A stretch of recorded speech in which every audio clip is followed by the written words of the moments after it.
आपका मेरा YouTube channel में स्वागत है। और आज एक महाभारत से एक टॉपिक उठा है जो द्रौपदी के बारे में है। और चलिए ये महाभारत के बारे में बहुत जानकारी है इनके पास, तो आज चलिए आज जानकारी लेते हैं। द्रौपदी कौन थी और वो कैसी थी? देखिए, द्रौपदी जो थी ना कि दोस्तों, क्या द्रौपदी जो महाभारत से हम लोग उठाए हैं, हमारे साथ जो अमन पांडे जी हैं वो आज उनको बताएंगे कि क्या द्रौपदी में पॉजिटिव था क्या नेगेटिव था। तो द्रौपदी के बारे में आप लोग को हम बताएंगे आज कि द्रौपदी क्या थी क्या नहीं थी।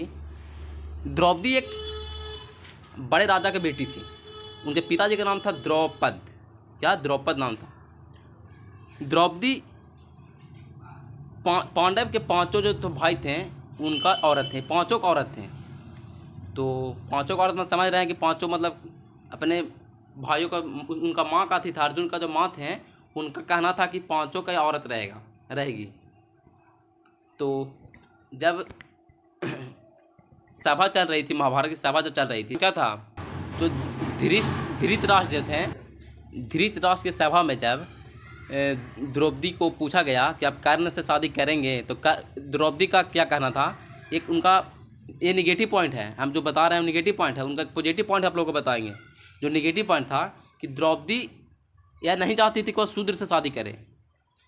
वह चाहती थी कि हम अर्जुन क्षत्रिय थे तो क्षत्रिय शादी करना चाहती थी, शूद्र से नहीं चाहती थी। तो इसका जो मतलब निकल रहा है कि वह शूद्र के प्रति उनका कितना गंदा विचार था। किनका? द्रौपदी का। वो कर्ण को शूद्र मानते थे, तो वास्तव में शूद्र थे नहीं, वास्तव में वह भी क्षत्रिय थे। जब उनका जन्म हुआ था, सूर्य भगवान जब कुंती को वरदान, कुंती जब हिंदू धर्म के अनुसार जब बच्चा शादी से पहले हो जाता है तो यह गलत माना जाता है। तो कुंती ने सोचा कि यह बच्चा को मतलब कि गंगा नदी में बहा दिए। तो गंगा नदी के जब एक छोर पर वो बच्चा रुका तो वहाँ पे एक मल्लाह रहा करते थे।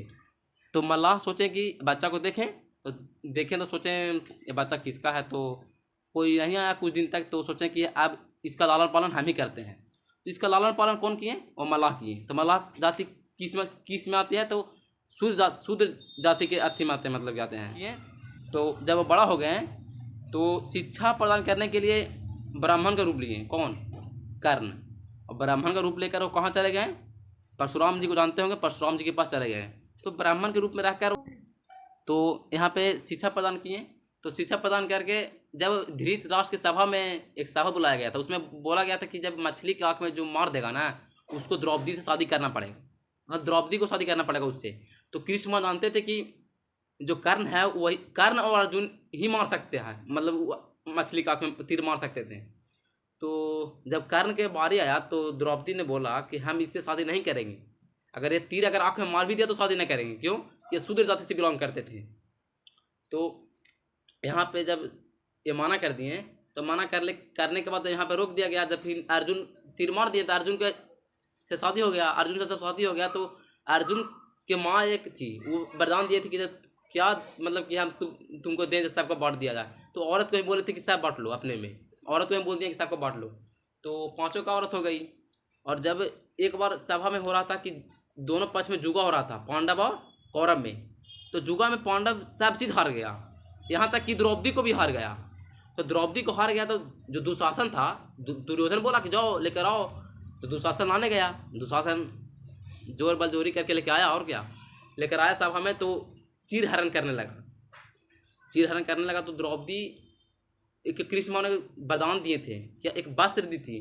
कृष्ण को चोट लगा होगा तो वो अपना साड़ी का थोड़ा सा कोना काट के दे दिए थे। तो कृष्ण उसका मतलब कि भरपाई करें तो वहाँ पे कृष्ण को याद किए।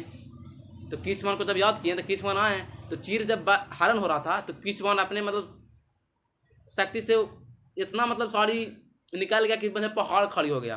तो वहाँ तक वहाँ थक गया। तो वहाँ मतलब इस तरह से वहाँ पे दुशासन भी मतलब बेहोश हो गया। इतना चीर मतलब कि साड़ी को खोला कि वहाँ पे साड़ी खत्म नहीं हुआ लेकिन वो बेहोश हो गया। तो इस तरह से वहाँ पे द्रौपदी का भी गलती था, लेकिन इसमें द्रौपदी एक तरफ निगेटिव भी साबित हो गई, एक तरफ पॉजिटिव भी। मतलब पॉजिटिव क्या था कि वो पांचों मतलब कि आज के दिन में देखिएगा एक औरत 5 मतलब भाई के साथ नहीं रह सकता है, ठीक है। तो वहाँ पे द्रौपदी सही भी थी कि 5 भाई के साथ रहा।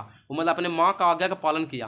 पहले का मतलब था कि अपने माँ का आज्ञा को विरुद्ध नहीं जाना है। आज के समय तो छोटी छोटी बातों पर आज्ञा का पालन नहीं करते हैं, वो अलग बात है। लेकिन वहाँ पे पॉजिटिव थी। और एक निगेटिव, जो बहुत बड़ा निगेटिव कहिए उसको, वो मतलब निगेटिव है बोलिए उसको, कि वह शूद्र से मतलब कि देखिए शूद्र को बहुत नीचा देखती थी, तब तो बोल रही थी हम शादी नहीं करेंगे। तो यहाँ निगेटिव भी थी, तो शूद्र के प्रति वहाँ पे गलत विचार उनके मन में था।